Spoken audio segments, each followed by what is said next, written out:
Eat ako guys ng noodle. Ayan.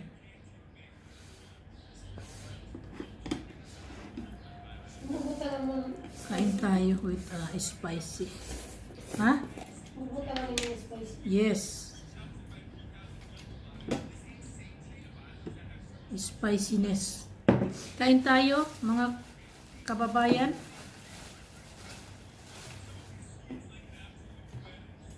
Kain tayo guys with the spicy. Yeah, this is spicy. You can try. This is spicy. Oh my gosh. My mouth is watering about this spicy. It smells good. Kain tayo guys. I don't like the kimchi. It's not good. Kain tayo guys ng noodle with a little spiciness. It makes me feels good. And then with a little bit rice here.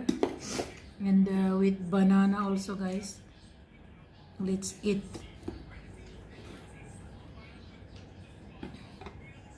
Okay.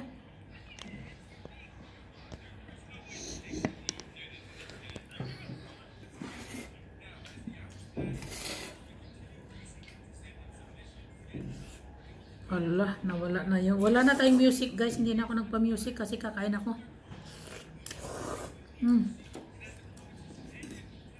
Dumating na yung anak ko kaya eating rice. Eating rice with noodle and vegetable.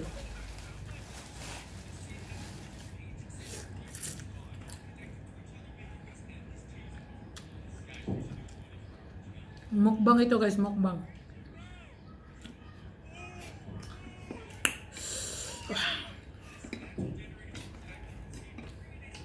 Anghang.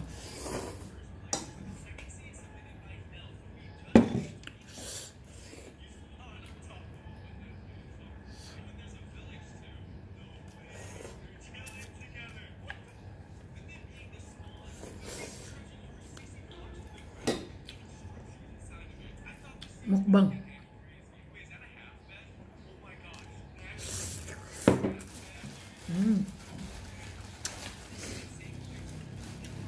Very nice to eat.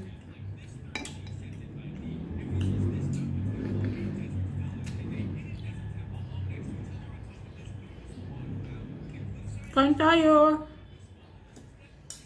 Pinay Vlog Nepal, kain tayo mga kababayan. Some vegetable.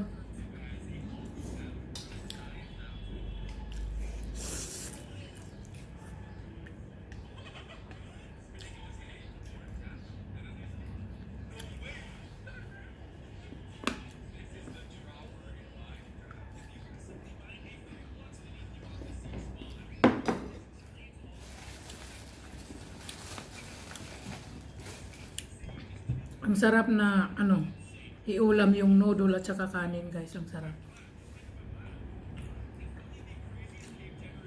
Ang may itlog.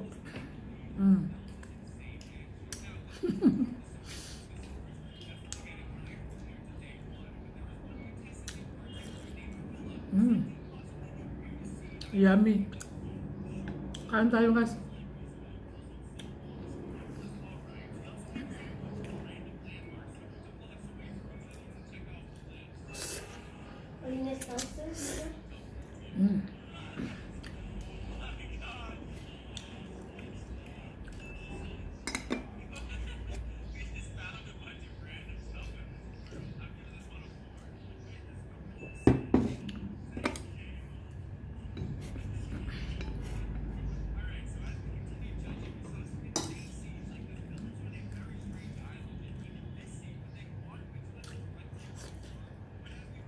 Bang, sarap.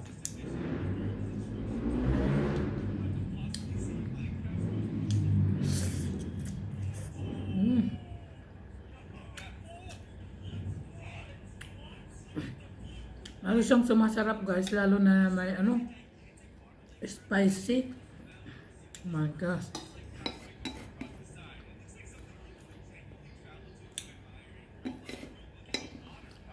Ang sarap kumain pag may spicy.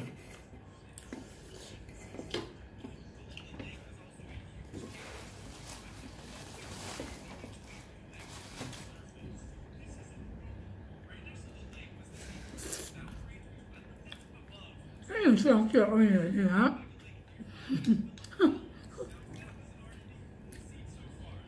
Ha? Yummy.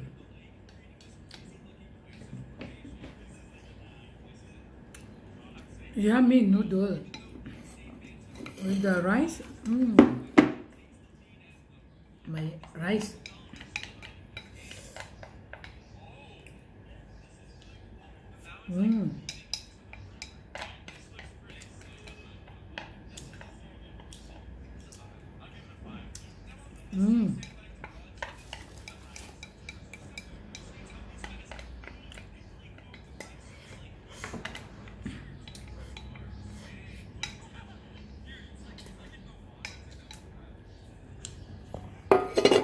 Tapos na guys, na noodle na lang kainin natin with a vegetable. Sarap.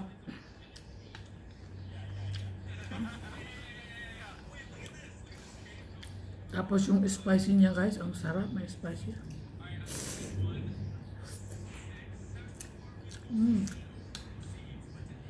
Magugutom kayo guys pag magtingin kayo sa akin.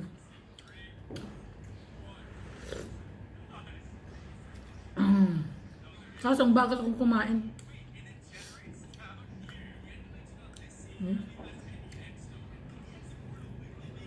Sarap kumain.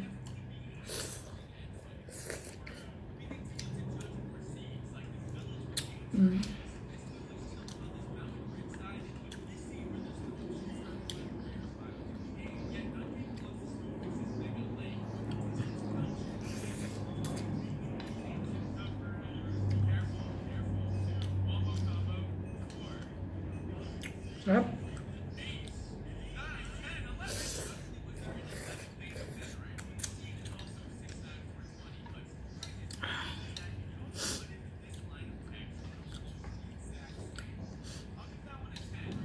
Super yummy.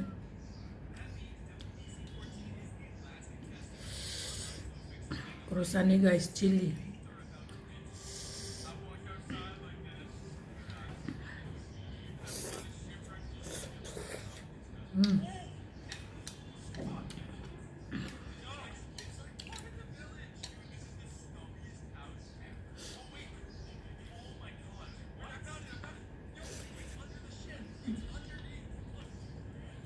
More spicy.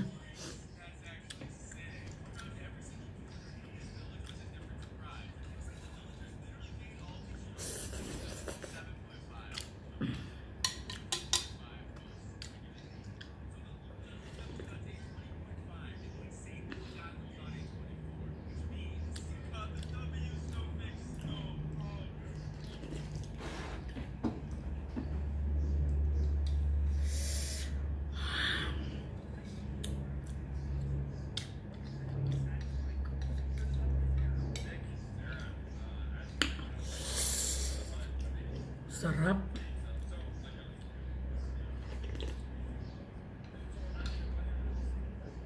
With spicy, with rice, with egg, with vegetable, mix all together. Very yummy.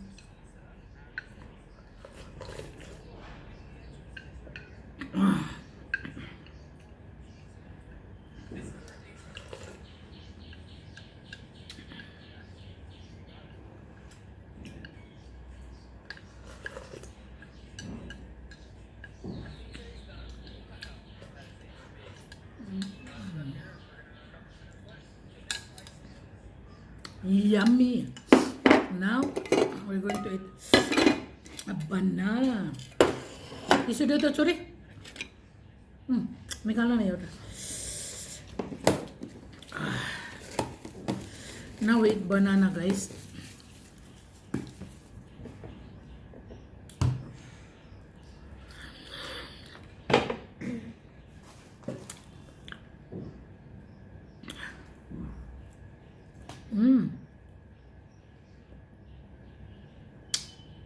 Tamis.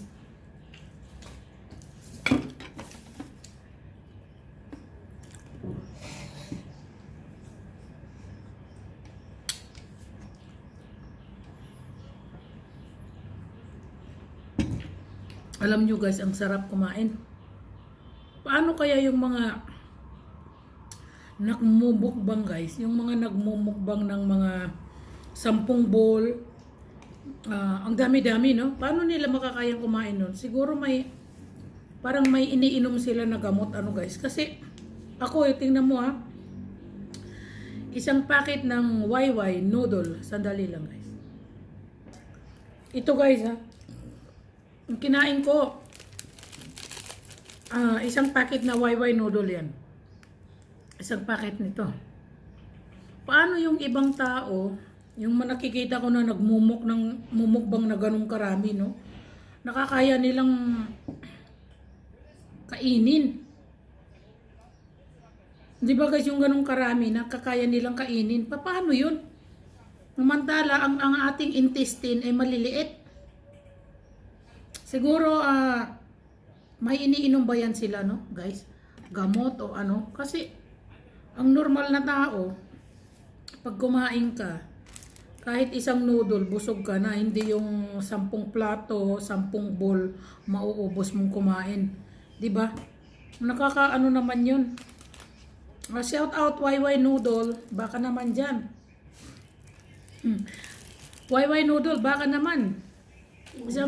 Isang box. Hindi po ito sponsor guys, kumain lang ako ng YY. So ito guys, yung noodle dito sa Nepal. Ito, pwede mo siyang kainin na pwede mo siyang kainin na hindi mo lulutuin. Ano lang siya, yung noodle lang niya, pwede mo siyang kainin. Tapos lalagyan mo siya ng onion, seasoning. Ang sarap guys. Oo, ang sarap ng noodle na to. Super sarap. Ito yung noodle namin dito sa Nepal. Why? Ito, so may mga flavor siya. May pizza, may veg, may chicken, may what is another flavor? Sorry, ako flavor veg, chicken, chicken pizza, another. This one guys is chicken pizza. And we have here, this is chicken YY. We have here chicken YY. I'm so sorry, guys. Chicken YY, and we have here a quick instant noodle chicken pizza. Ayan, guys. So ito naman ang paborito ng aking anak, my daughter's favorite. This chicken pizza YY. My favorite is nothing. I just try everything and then I will eat. Yeah. So, yan na nga guys. Baka naman dyan, YY. YY noodle. Joke lang yan guys. I'm just giving you a joke. And this pickle guys is very, very yummy. I want to show you the pickle. This guys, this.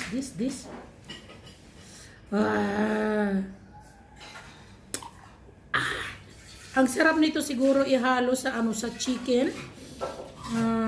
Ang sarap niya guys, super tasty. If you like the taste of this, the smell, oh my gosh, it really smells good. Smells good guys, but once you mix this with the YY noodle, oh my gosh, really good. So this is not a sponsor. This is Royal Timur guys. Royal Timur Lasun, lasun. It means this is timur and garlic and ginger. Royal chop. It means chop, it means chop. Chop, chop. Ang ibig sabihin guys ng chop is iaano mo siya sa like chicken, imamarinate mo siya o kakainin mo lang siya ng sausaw ba guys? Chop, sausaw, sausaw. Ayan, so royal chop timur lasun. Alam nyo guys, marunong ako magnipali ng kaunti. Marunong ako magbasa ng Nepali letters. Kaunti lang guys, hindi ganun karami, no? Kahit hindi ako anuhan ng asawa ko minsan, ako na lang ang nagbabasa kasi ayan guys, ito timur. Okay? So lasun. Isa-isahin mo yung words kasi may words sila dito sa Nepal na kakagaga nga like A, B, C, D, E, F, G. Kakagaga nga cha cha ja ja ya. Ana. Ganon guys ang kanilang pagbasa dito. Yara lawa siya sa sahat chetragya. Ayan. A, B, C, D, E, F, G, H, I, J, K, L, M, N, O, P. Ganon guys. Marunong naman ako magbasa ng Nepali words. Kaunti lang naman. Hindi naman mga 1% o 2% guys. Nakaka-read naman ako ng Nepali letters. Ang Nepali letters ay mahirap. Mahirap din. Parang Chinese. Chit ng chachi gulaw chit poy kaw chap. Diba guys? Ganon. So yung Nepali, ik doy tin char pache sat art no das. So yun guys. So yan ang ating vlog for today. Learn some Nepali words. Learn some Nepali. Kailangan natin mag-learn ng Nepali kasi kung hindi tayo mag-Nepali guys, kung kung puro na lang tayo English, alam nyo dito sa Nepal, hindi kayo papasa. Kasi may mga rin tayo na alam nyo na mag-English. Kung kasama mo yung in-laws mo, mga relatives ng asawa mo, try to communicate with them with the Nepali language. Hindi yung puro English kasi nandito tayo sa Nepal.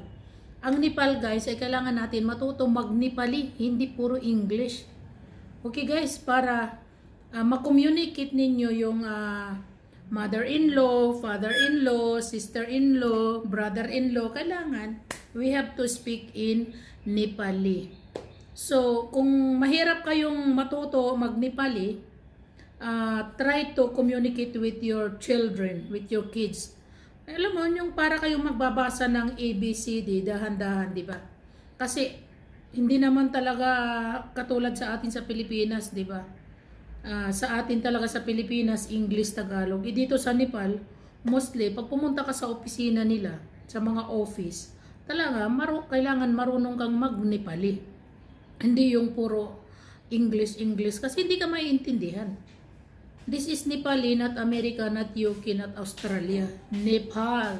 So, tayo mga kababayan na mga Pilipina na kapag asawa ng Nepali, you should learn how to speak Nepali. Minsan wag tayong sabihin na, I don't know how to speak Nepali. I don't know how to learn. You should learn something new. Diba guys? Kasi, siyempre, kung nagkilala kayo ng asawa ninyo sa ibang bansa, siyempre nag-i-English kayo, diba? Tapos pag pumunta ka na sa Nepal, matuto kang mag-Nepali kasi hindi naman lahat ng oras, lahat ng mag-i-English kayo eh. Kasi minsan yung asawa mo mahihirapan din mag-explain sa'yo ng English, di ba? Kailangan mag-Nepali. Kasi may mga, hindi naman ito guys sa sa akin lang, no? May mga kababayan din tayo na, ayaw ka Nepali, hindi ako natututo. Hindi yun dapat ang sabihin eh, no? Kung may 'di ba yung may kasabihan yan eh. Pag may tiyaga, may nilaga. Ganon. Hello, Kuya Tony. Official. Yun, di ba? Kailangan talaga natin mag-Nepali dahil nandito tayo sa Nepal. Ang Nepali words ang kailangan natin. Kahit Nepali speaking, we need to speak Nepali. Kasi ako, nag-learn ako ng Nepali almost, guys, walang 1 year. Kasi alam nyo na, I pray to God. I pray to Jesus. Nagpray ako guys kay Lord na sana matuto rin akong mag-Nepali kasi alam nyo guys, dati ako kasi sign language kami ng grandmother ng asawa ko. Napakabait nila, napakabait ng grandmother ng asawa ko. Pag sinabing hungry, are you hungry? Sabi ko, hungry. Ay nako guys, sa totoo lang, nagsasign language kami ng grandmother ng asawa ko. Pagkatapos, mahal na mahal kasi ako ng grandmother ng asawa ko. Hinahawak-hawakan pa niya yung kamay ko guys, ginaganyan-ganyan. Di ba ginaganyan-ganyan niya yung kamay ko. Tapos sabi niya, bakit daw yung kamay ko ay hindi makapal? Sabi ko, hindi makapal yung kamay ko kasi hindi naman ako sabi niya kung pumupunta ka raw, kung nasa village ka raw. Sabi niya sa akin, sabi ko hindi ako nasa village. Kaya lang kami, nasa probinsya nga kami, pero hindi kami village, nasa city kami nakatira.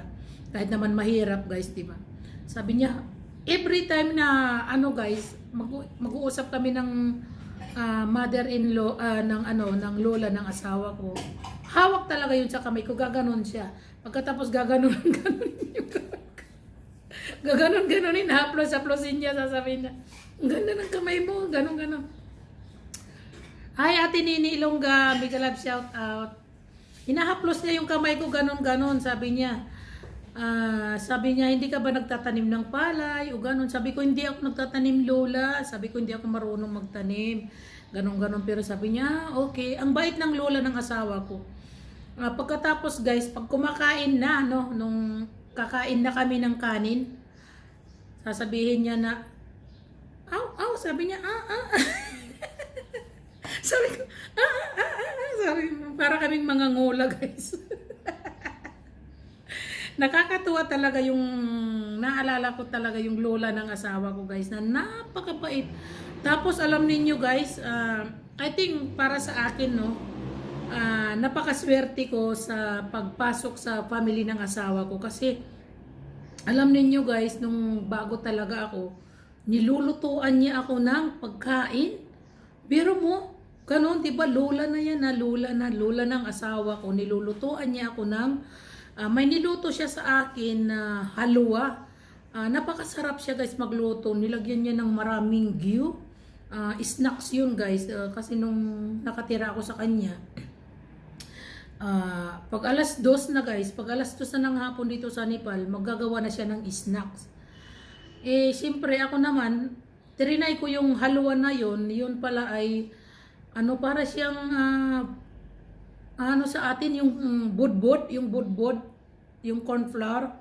Pero sa kanila, yung halwa iba yun guys, para siyang rice na may kasamang millet. Basta pinong-pino, ang sarap niya magluto, nilulutuan niya ako. Tapos sabi niya, ganun sabi niya nung nag-uumpisa kami, kami nag-uusap. Ang bait-bait ng lola ng asawa ko. Pagkatapos guys, sasabihin niya sa akin kung anong oras. Siyempre ako nagtitingin ako sa relo. Hindi ko naman alam kung anong oras. Hindi ko naman masabi sa kanya sa Nepali, nisasabi ko sa kanya ng English. Pagkatapos, tawa siya ng tawa. Mahilig siyang tumawa guys, tawa siya ng tawa. Tatawa yun, tapos sasabihin ko, anong oras? Sabi niya, like alas 12. Sasabihin ko, ganon guys ang signal, sign language namin ng lola ng asawa ko. Sasabihin ko, sasabihin. Tapos guys, yung lola ng asawa ko, tawa ng tawa. Tapos tatawagin niya yung apo niya, yung anak ng tiya niya, halika, sasabihin niya ganun. Sabi mo kung ano raw ang sinasabi ko kasi translate ng Nepali ng bata kasi yung mga pinsan ni Isor marunong mag-English, may bata may pinsan kasi noon yung asawa ko na nag-aaral yung mga bata sa private school. Marunong sila mag-English yung dalawang bata. Parang anak ng tiyahin ng asawa ko. Maliit pa lang sila pero magaling sila mag-English. Sila yung kausap ko palagi. Yung mga bata na yon. Ngayon mga dalagat binata, may mga asawa na yung isa nasa Australia, yung isa nasa UK guys. Yun yung mga kausap ko palagi noon kasi marunong mag-English. Yung sa side naman ng asawa ko, hindi sila marunong mag-English. So yun, mag-sign language kami ng matanda. Natutuwa lang ako sa matanda guys dahil mahal na mahal ako ng matanda. At saka hinahainan talaga ako nila ng pagkain. So, totoo lang. Hindi masama yung mga ng asawa ko, yung mga kamag-anak, napakabait nila sa akin. Napakaswerte ko talaga sa kanila. Kasi biro mo, yung lola, no, magagawa siya ng tea. Nagagawa niya ako. Kahit sabi ko ako magagawa, sabi niya siya ang magagawa ko, di ba?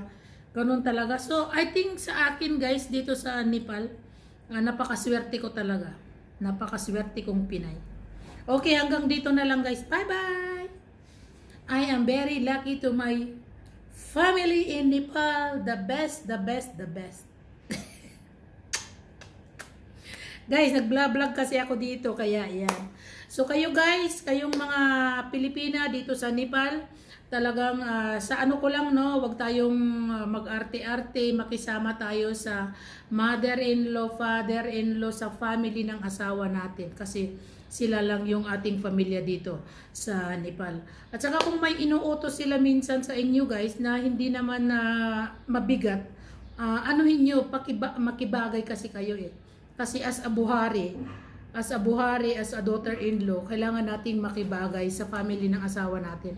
Kasi ako guys, inuutosan ako ng asawa ko, yung family niya, gawin mo ito, gawin mo yan. Ginagawa ko guys, pero siyempre ini-estimate ko kung tama yung ginagawa nila, kung nag-overdose naman silang sa akin, mag-utos, inaano ko yon guys, tinatsantya ko yon. Alam mo na, nasa gitna ka, no?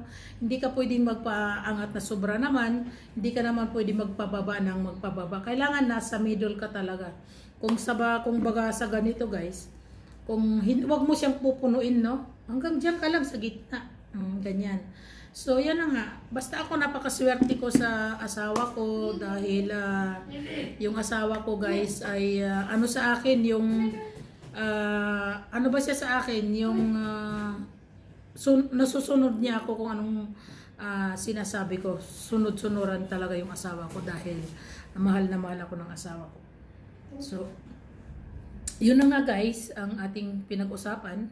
Ngayon ay yung wayway at saka yung naalala ko lang yung lola ng asawa ko. Yun. Pagkatapos guys, pag binibigyan ako ng pera ng lola ng asawa ko, hinahawakan niya yung kamay ko, ginaganyan niya. Itago mo, bilis, itago mo yung pera, ilagay mo sa pocket, baka makita nila yung matatawa ako guys kasi yung mga apo ng lola ng asawa, yung mga apo niya, yung porsoso niyang apo ay inaanuhan niya, sabi niya sa akin, ay tago mo baka makita nila, sabing ganun. Kasi ako naman, kasi yung matanda na yun ay binibilhan ko yun ng pagkain, dinadalhan ko siya, inaaroga ko siya, ganun talaga, di ba yung mga lola natin, ganun. So ganun din dito sa Nepal. At saka yung kahit nga guys, yung nanay ng asawa ko, yung may sinasabi yung nanay ng asawa ko doon sa nanay niya, pinapagalitan tuloy sila. Pinapagalitan sila ng lola, sabi na wag niyong awayin yang si Buhari, si Marie, wag niyong awayin yan dahil hindi naman masamang tao yan. Lalo silang pinapagalitan ng lola ng asawa ko guys. Katulad yung nanay ng asawa ko, no, magsusumbong siya pag nagtitipon-tipon sila. Pag masama yung sinasabi, sila tuloy ang pinapagalitan ng matanda. Di ba? Kasi marunong ako makisama. Di ba? At hindi ako nagsasabi na, ayoko niyan, ayoko gumawa ng ganito. Lahat ng kamag-anak ng asawa ko, guys, ay ini-entertain ko. Dinadala ko sa ospital. Kung may sakit, dinadala ko. Pagkatapos, pinapainom ng gamot. Di ba? Ganun yun, di ba? yung nanay din niya.